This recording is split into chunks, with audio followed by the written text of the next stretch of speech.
This newsreel is being brought to you by The Depot, Big City Dining in Springfield. Smokey stopped off in White House yesterday to meet with Dr. Scott Jordan of Crossroads Medical Group. He's not only a doctor there, but he's also the chief medical examiner for Robertson County. He's also a runner. And Scott's love of running drew him to the Boston Marathon, where he got a little bit more than he bargained for. He has an incredible story, and he's going to share it with us. We got a lot more than we bargained for. We'd wanted to go back and run the Boston Marathon again, and I wanted it to be a special weekend, so I took my entire family, 3 small kids, my brother, sister-in-law, and we got the grandest hotel, the Lenox Hotel, which unfortunately ended up in the front page of a lot of the papers because it was located right at the finish line at Boston and Exeter. And it turned out we were right between the 2 blasts. There was literally a blast about 50 feet to one side and 50 yards to the other side of us. I had just gotten back up to my hotel room and had a picture with my family, and we were all happy and getting ready to celebrate the rest of the day. I just had just enough time to take my shoes off, and we'd had the windows open and we're watching the crowds, and our room had a view of the finish line in Boston Street, and it was just so much fun to watch the people come by and all the cheers and the noise, and then just all of a sudden these 2 bombs exploded. I guess unmistakable for bombs, and then it all changed in just a second. We saw giant plumes of smoke fill the air, and screaming and chaos and just pandemonium. The police had barricades up that held back the hundreds of thousands of people lined up and down the course in the street, and they just spilled right over the barricades. Police were everywhere. Sirens started, and it was really just an awful, tragic, horrifying experience. In no time flat, there were just helicopters in the air, National Guard, the SWAT teams, the K-9 units, the bomb units. I'd never seen so many EMS vehicles and police vehicles. There were just like hundreds and hundreds of them. They were, being stationed right there at the blast zone, right there at the epicenter. We were, I guess, really at the epicenter or ground zero of this event, with the bombs being on either side of our hotel. And it was just moments before the place was full of sirens and personnel. What came to you instinctively? What was the first thing you knew you needed to do after the blasts? We knew right away that it was a bomb, and we grabbed our family and started to head down the stairwell to evacuate the building. And really to see what was going on. But as we made it to the ground level, the police encouraged us to get back inside, thinking that there were more bombs and we'd be safer inside. And I was really afraid. I had my 3 small kids. They were just 8, 10, and 12. And we were really worried about them. And, of course, they were really, really afraid. You were in such a panic to get your family out of there. You don't even stop to put your shoes on. Do you have any idea where you were headed?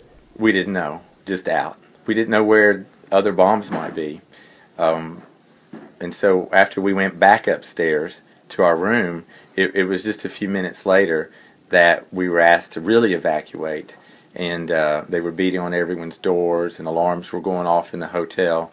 And the staff there were great, but we were urgently ushered out in the opposite direction from the finish line. So I think you'd indicated that you do have some triage experience in your background, but there wasn't any opportunity to employ EMS. No, I act as a medical examiner in Robertson County, and I'm moonlit in ERs for about 5 years when I was younger, and I would have loved the opportunity to help, but at the time, we never got close to the finish line again. We were sent out the opposite direction. And I think you told me that after you finished the race, you did take a stroll down through that area just a short time before those bombs went off. Well, I finished the race about 30 minutes before the blast, and it takes a long time to get through the finish process where they give you medals and water and all the goodie bags. And as So it took about 20 minutes to circle back by and get to the hotel and then get back up to my room. Ironically, my wife and kids always meet me at the finish line. But we had decided the night before to meet in the hotel room since our hotel was near the finish line. And of course my wife still wanted to meet at the finish line and with the kids. And my brother was present. And he's very much stick to the plan.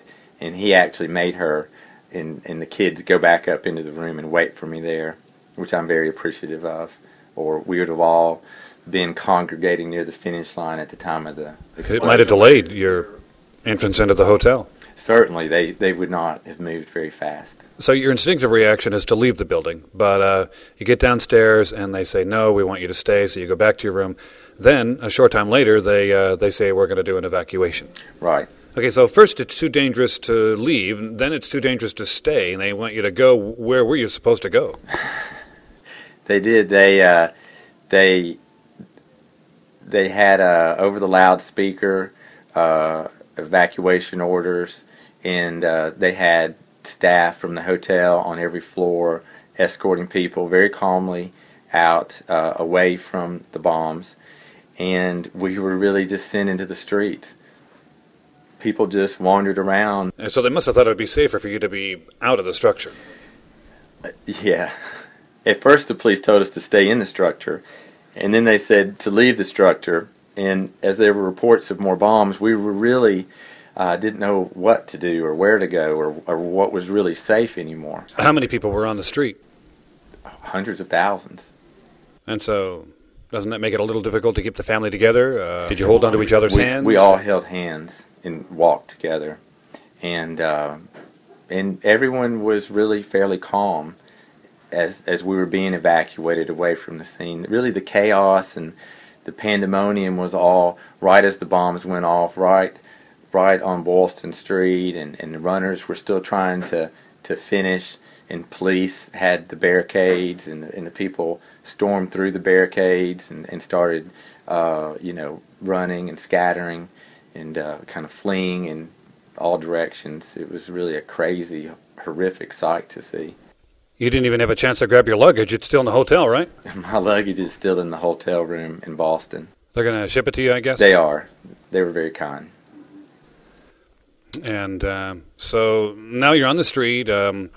You're trying to figure out which way you're going to go. You're looking for another hotel. You're going to get out of the city. What did you want to do? We wanted to get as far away from the bombs as possible. So we walked our family about 3 miles away, just into more of a small bistro, small building, no high-rise area of the town, and just found a small restaurant and just sit and decompressed. We had to get warm. It was cool outside. We didn't even have time to grab any of our belongings or personal identification. You hadn't rented a car? No car.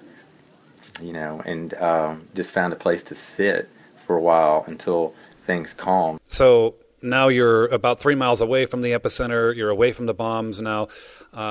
What were people doing? What was it like? What were they saying that far away from the blast zone? Everyone was so kind. The people from Boston offered to help. They gave directions to restaurants and were very nice.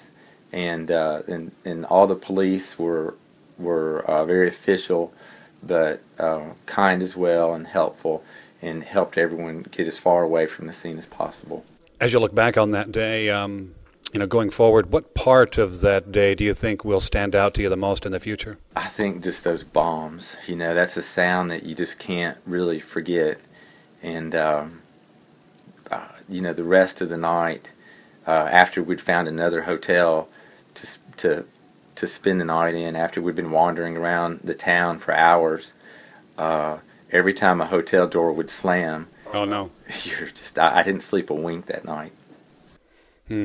Well, when the news first came out, I, like everybody else, I'm sure, went looking for videos of the event, and There was one that captured both explosions, and I had it running through my stereo. When it came out, it actually shook my desk a little bit. I had it up, the volume up kind of loud, and I just thought, man, if you were really there, man, it must have just shaken the buildings.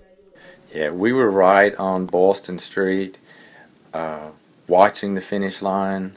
Our windows were raised. We were watching the runners. Everyone was happy, celebrating, and then those bombs went off. And just in seconds, everything changed. At least one runner I saw in the video was actually knocked off his feet. Yeah. And then, of course, there was some pretty serious carnage. Unfortunately, the bomb seemed to be well placed in a crowded area, and so a lot of people were affected. And we've lost, obviously, 3 lives, as I understand it, so far. Right. Both bombs were right on Boylston Street. And again, our hotel was right in between each of them. So we were kind of at a ground zero in terms of the finish line where the bombs and the chaos was occurring. You know, another really upsetting thing that we witnessed were just all the lost people. Not just people wandering around, not knowing where to go, not knowing what was safe, but families that were separated and couldn't find the runner, couldn't find each other. And we met this family from Singapore, and we were with them when they got news that their loved one, the runner, was safe, and it was just touching. A jubilee moment. So, with your hotel there being right at the epicenter of the 2 bombs, did you have an opportunity the night before to walk around and survey the area? Do you remember seeing, anything in hindsight that in any way seemed unusual or suspicious? No, I don't like big crowds. So we were in a terrible place for a person that doesn't like big crowds. But, the Boston Marathon is just an American tradition. It's the Super Bowl or the World Series of events for runners. And immediately where the first bomb exploded, I have a picture with my family the day before, and it was right in front of the Marathon Sports or Marathon Running store, and ironically there was a candy store next to it which my kids were enamored with, and they wanted to go back there, and we stood right there and had a picture taken the day before. There was never anything suspicious. It's the people in Boston. They love Patriots Day. They love the Boston Marathon. Hundreds of thousands of people come by to support that race, and it's literally packed with fans for the whole 26.2 miles. If you ever want to feel like a celebrity for a few hours or a weekend, run the Boston Marathon, and they make you feel like a rock star.